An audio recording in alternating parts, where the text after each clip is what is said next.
Welcome back to the gmShiny video tutorials. In this video, we're going to be talking a little bit about the Morphospace and Warp Grids page.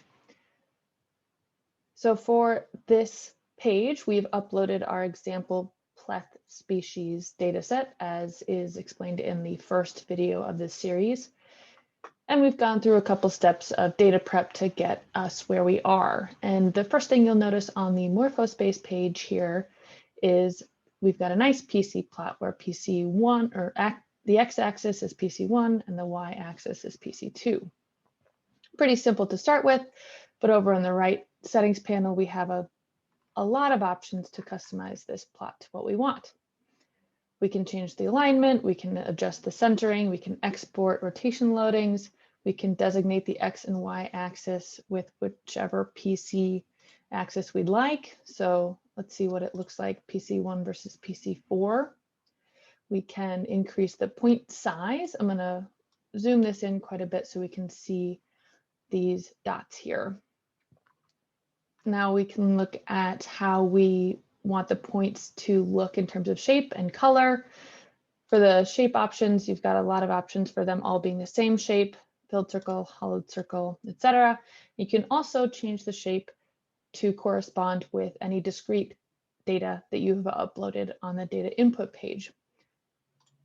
So if we press by discrete example data A, all of the points change to associate with the appropriate level, and we've got a legend that pops up to show us which shape means which level, and you can drag that around the plot wherever you'd like. For point color, you can do the same. You can change the color for all the points. You can do so by selecting one of these simple rainbow colors if you'd like. If you want a specific color instead, you can press this other box, which will open up a drop-down menu or a write-in menu, whichever style you want, and this will accept any R color. So let's say gray 85, that's what we want. You can also, I think more interestingly, color the points by the discrete data that you uploaded, but also the continuous data that will give you kind of a range of values. And lastly here, notice that you have the option of centroid size. This was not a part of the trait data itself that we uploaded, but this is pushed forward in the app once you run your generalized Procrustes alignment. And so this option will be available for all of the places throughout the app where you would otherwise use some sort of continuous example data. The centroid size will also become an option, and I'll show those options in other videos, I'm sure. So if we select this by centroid size, we'll notice another legend pops up indicating those values and the spectrum along which it changes. And two of these color boxes showed up as well. And these correspond to kind of the starting and ending points of that range. And we can just adjust it by pressing on it and selecting a new color that you want the spectrum to go across. Let's reset these a little bit to make it a little simpler for the rest of the explanations. We'll keep these as black dots for the moment. You can also select one of these options down here. We can add point labels so you can see specifically where the different specimens are. You can make those nice and big if you need to read them. And you can also add convex hulls around your discrete trait data. So if we press this button, rather than coloring the points, we've just created convex hulls around the different groups. And once we press that, a few color option buttons showed up here, and we can adjust these convex hulls to whatever colors we'd like. And for this exact data set, there are two levels for which there are only two specimens. So this line shows up instead of a convex hull. Perhaps a better demonstration is with this example data B, where we've got two groups, an A group and a B group. And these convex hulls are nice and clear, and we've got a legend that, again, we can drag around. Lastly, on here, you can add a phylogeny to this morphospace. And if you do that, first you need to have uploaded a phylogeny to match the data set. And once you press that button, an option to check out some more phylogeny options shows up. So if you press that box, this other sub box pops up, and you can adjust colors of the nodes. You can adjust the edge colors, all sorts of things. Now, this page is labeled Morphospace and Warp Grids, and we haven't seen any warp grids so far. This is initiated by clicking on one of the specimens or double-clicking anywhere in the morphospace. So I am going to first undo some of these settings just to get a cleaner view of what's going on, and then initiate a warp grid to show you what this looks like. So let's just press on this specimen all the way over here.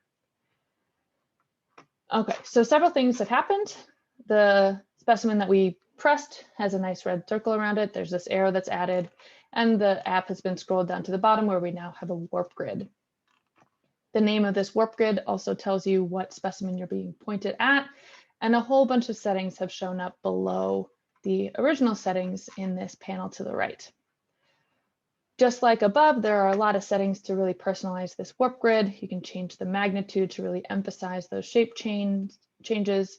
You'll notice that the links that you defined it in the data prep page have been passed forward, and you can explore these settings quite a bit. Just like above, there's an option down here where you can get even more options to really make it a unique warp grid. The one part that I do want to point out is this box right here, and this is specifying exactly what your warp grid is showing. So these elements here are put into the argument called plot ref to targ, and so that is, for anyone familiar with geomorph, what is used to generate the directionality of this warp grid. So the reference shape is going to be where the warp grid comparison starts, and the target is where the warp grid comparison is going to end.